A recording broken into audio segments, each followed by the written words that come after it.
मेरा भजन हरि करे और मैं पाऊँ विश्राम।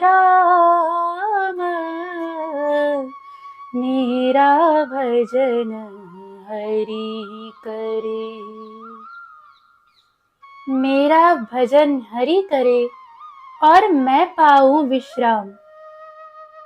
भक्त का स्वभाव ही यही है कि भक्त चिंता नहीं, चिंतन करता है अपने प्रभु का। मनुष्य की यह एक भूल होती है कि वह अपने को भगवान का शरणागत समझता है तथा साथ ही साथ भविष्य में मेरा क्या होगा, इस प्रकार की चिंता भी करता है। पिछली वीडियो में मैंने आप सबको नरसिंह मेहता के दिव्य चरित्र का वर्णन किया था, जिसमें पूर्व जन्म का व्याख्यान, महादेव की कृपा से रास में प्रवेश और उसके बाद ठाकुर जी की आज्ञा से पुनः संसार में रहकर भजन करने की आज्ञा से उन्होंने गृहस्थ आश्रम को अपनाया। श्री नरसिंह जी अपने गांव में आकर अलग अलग स्थान बनाकर निवास करते हुए भजन करने लगे। कुछ दिन बाद एक ब्राह्मण की पुत्री माणिक गौरी से आपका ब्याह हो गया। 16 वर्ष के बाद उससे 2 पुत्रियां कुंवर बाई और रतन बाई और उसके बाद एक पुत्र श्यामल दास हुआ। गृहस्थ आश्रम में रहते हुए भी आपने संसार में श्री हरि भक्ति का खूब प्रचार प्रसार किया। बहुत से संत महात्मा आपके ही यहाँ नित्य आते जाते रहते।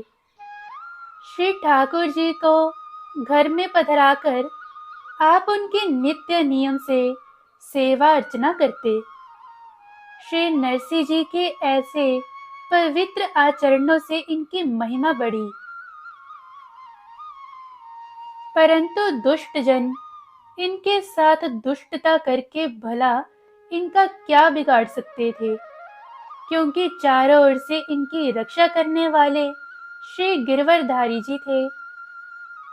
ये चारों ओर केवल और केवल श्री ठाकुर जी का ही दर्शन करते, अर्थात सब में ठाकुर जी की ही भावना रखते। एक बार की बात है कि तीर्थ यात्रा करते हुए कुछ साधु संत जूनागढ़ पहुंचे और बाजार में जाकर पूछने लगे कि यहाँ कोई ऐसा महाजन है क्या जो हमें हुंडी लिख दे, क्योंकि मार्ग में लुटेरों का भय है, हमको द्वारका जाना है। जो लोग श्री नरसिंह जी से द्वेष करते थे, उन्होंने उनसे कहा कि यहाँ के सबसे बड़े प्रसिद्ध महाजन श्री नरसिंह जी हैं, उन्हीं की हुंडी चलती है यहाँ। प्रथम तो वे कटु कठोर कहकर तुम्हें भगावेंगे और हुंडी करने से इनकार करेंगे, परंतु यदि तुम्हें हुंडी दिखाना ही हो तो तुम उनके आगे दाम डालकर उनके चरणों को पकड़कर उनके सामने प्रणाम करते हुए गिर जाना। तुम्हारी भूख भगा देंगे, इच्छा पूर्ण कर देंगे। बार बार तुम्हारी विनती सुनकर वे आपका काम कर ही देंगे, आपकी विनती वो अस्वीकार नहीं करेंगे। ऐसा कहकर उन दुष्टों ने साथ जाकर नरसिंह जी का घर बतला दिया। इन साधु संतों ने वैसा ही किया।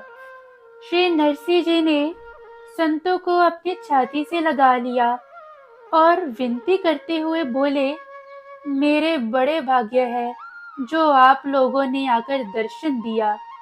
आप लोग आज्ञा दे, मेरा सर्वस्व आपन न्योछावर है।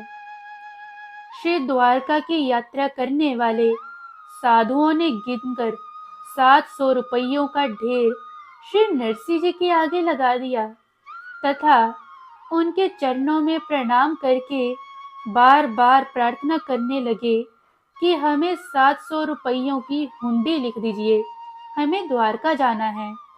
और उसमें प्रेरणा किसी और की नहीं, साक्षात श्री द्वारिकानाथ जी की है। इसी बहाने भगवान ने संत सेवा के निमित्त रुपए मेरे पास भेजे हैं। यह विचार कर श्री नरसिंह जी ने उन संतों की इच्छा की पूर्ति की और हुंडी लिख दिया और कहा कि हमारे महाजन श्री सांवल शाह जी बड़े उदार हैं, उन्हीं के हाथ में आप हुंडी दीजिएगा और उनसे हुंडी के रुपये लेकर निशंक होकर कार्य कीजिएगा। हुंडी लेकर संत महात्मा द्वारिकापुरी पहुंचे और वहां के बाजार में सांवल शाह की कोठी ढूंढते ढूंढते थक गए और भूख प्यास से अत्यंत व्याकुल हो गए, परंतु सांवल शाह की कोई कोठी का पता नहीं बताता। तब ये लोग नगर से बाहर निकल आए। आशा टूट गई, अतः अपार सागर दुख में डूब गए। अब देखते हैं ठाकुर जी ने नरसिंह जी के साथ ऐसी लीला क्यों की।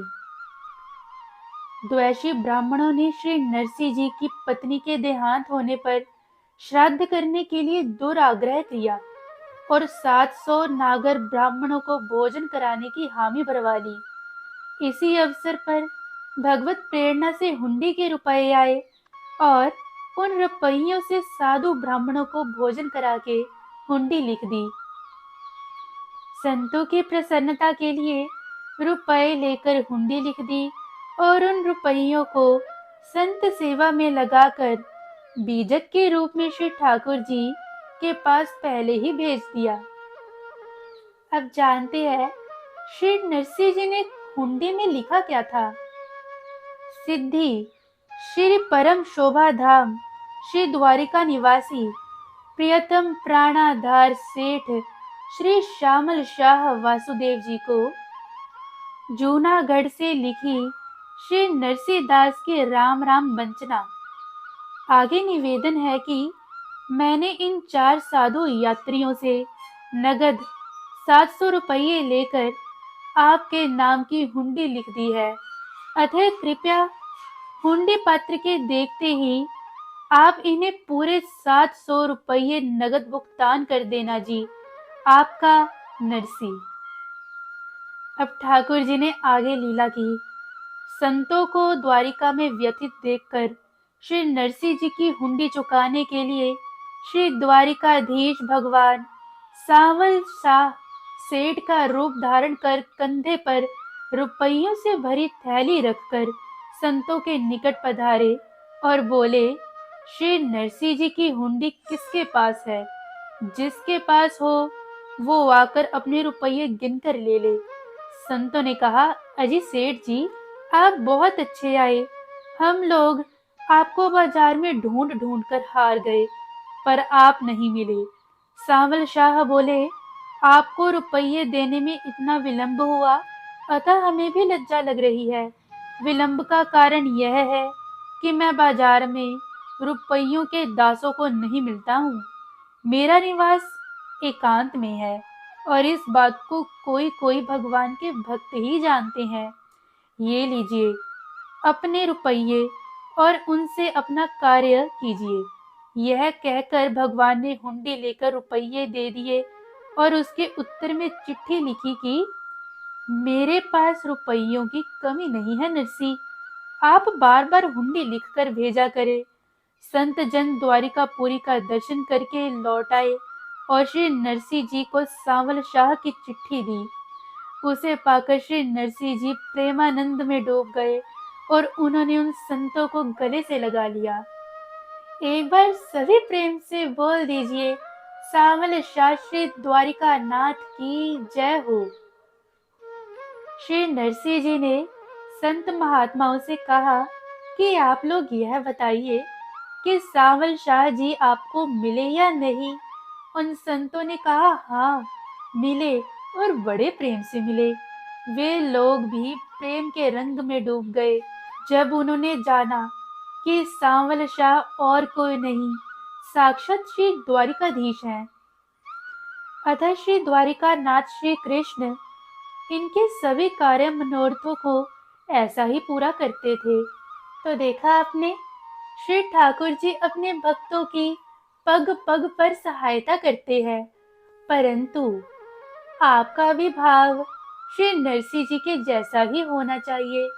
जिस प्रकार से उन्होंने स्वयं को श्री ठाकुर जी के आगे समर्पित कर रखा था, आपको भी वैसा समर्पण करना ही होगा, तभी श्री ठाकुर जी आपकी सहायता करेंगे।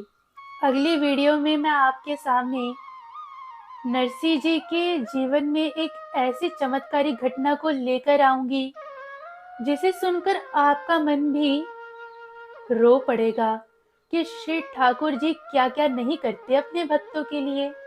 तो बने रहे हमारे YouTube चैनल कथा अमृत रस से। तब तक के लिए बड़े प्रेम से बोल दीजिए राधे राधे।